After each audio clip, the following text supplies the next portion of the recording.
How's it going? In this video I'm going to show you how to block spam calls on Android.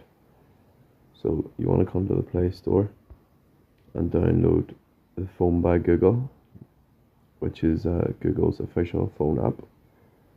So when you initially open this up, it'll ask you to make it your default phone.